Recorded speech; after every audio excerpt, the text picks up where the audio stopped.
CoinOps Legends for the Raspberry Pi 4 has finally dropped. Yes, so somebody ported over the CoinOps Legends for PC. I've done lots of videos on CoinOps. This particular build is the CoinOps Legends. You can see here on the top, I'm actually going through the game list right now. So if you're interested in what games are included, please pay attention to your screen. Now you can see here, it's kind of got like a hyperspin top. It's not really a wheel, but a vertical scroll. And you have all the game logos. You got beautiful bezels on each side of the game, and then you have the video snap as well. In the lower right hand corner, you can see how many games exactly are on this build, and you can see it's about 298. Now, as far as the size of this build, it's really small. It'll fit on a 32 gigabyte SD card, no problem. Let me just go ahead and right click on the folder here and double check. So it's 14.5 gigabytes. That's going to be 15 billion.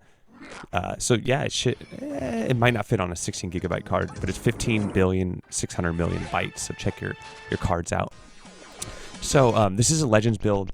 One of the first things to note that's very different about it is, well, one, it's running for a Linux-based system, the Raspberry Pi 4, and then two, you're going to have the limitations of the Raspberry Pi 4, both performance-wise, but also when you want to make changes and things, you do have to log into the Pi through SSH and change out themes, change out controls, things like that. So in my opinion, it's not as easily editable and easily buildable as it would be on like a small mini PC or PC.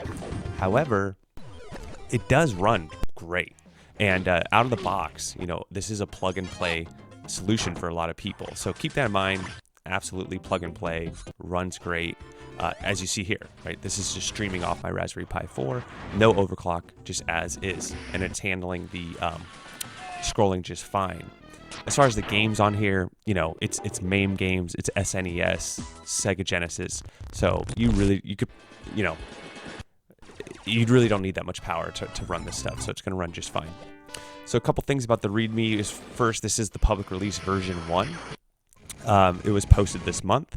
The people responsible are Andy Byrne, Blue Stang, and Elias Blizzard, but they give a lot of shout out to the CoinOps channel.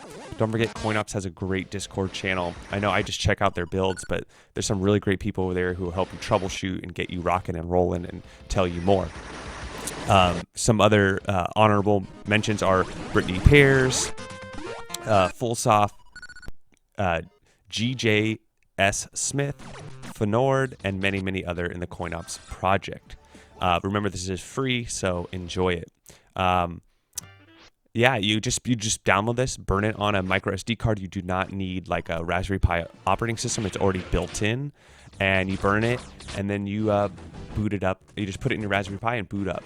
Do know that the first time you boot up, this thing is going to take a while to get started, okay? So first boot, it's going to take some time. Give it like a solid 3 to 4 minutes before you see anything on your screen, okay? It's going to stay black for a while because what it's going to do is it's going to auto expand your SD card. So here we are. We're going to do a little gameplay. So far, I've shown you what games are on here. Now I'm going to show you some of my favorite games. This one is called Demon Front, and it's basically like a metal slug type game. But you have that little creature on your shoulder that follows you, who gives you special abilities. And then just the animations are really cool, and the sprites, and just everything about this game is really cool.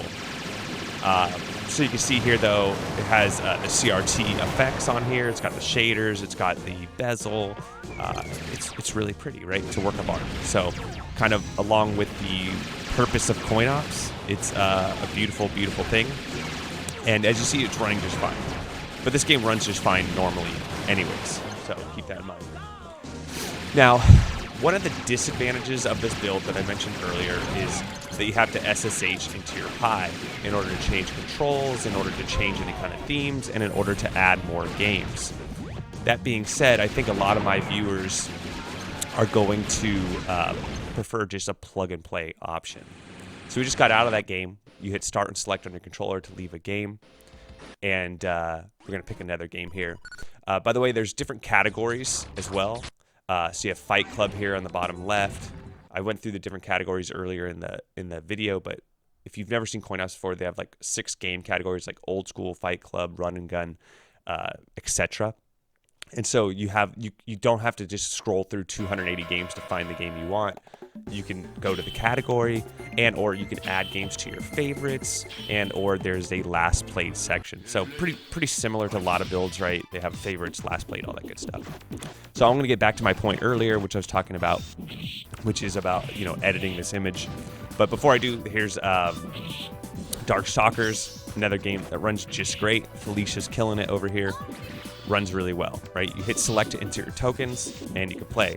What I like about this bezel is there's actually like the little moves on the left, like you find in the actual arcade.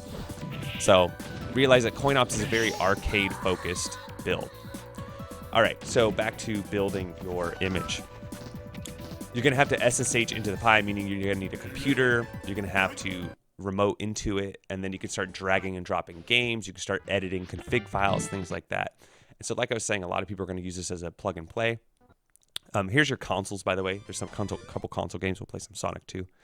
So you got to SSH in. You got to mess with all that stuff. So if any of you have worked with CoinOps before, it's the same stuff. It's just a Raspberry Pi 4 versus, a PC. So just keep that in mind. Some of you are going to want to do a plug and play, and some of you are going to want to edit it. And then I have a feeling there's going to be a big, difference between the different ways people want to upgrade it. I think some people, hopefully you get some image creators who take the base build and build on it and make some, unofficial CoinOps builds where maybe we get to 1,000 games or something like that, or like 128 gigabyte image would be really cool. So I'm looking forward to that a lot, especially if somebody wants to share that with the community. And then I'm just thinking like a few people are going to get this, and then they're like, oh, I really just need these 3 games as well. And then they'll add the 3 games they want. So that's kind of how I see this build, how people are going to use it. So I'm impressed by the performance. Love the look. Simple, basic. What I don't love is that unlike RetroPie, you can hit like start on your controller. You can go to RetroPie setup.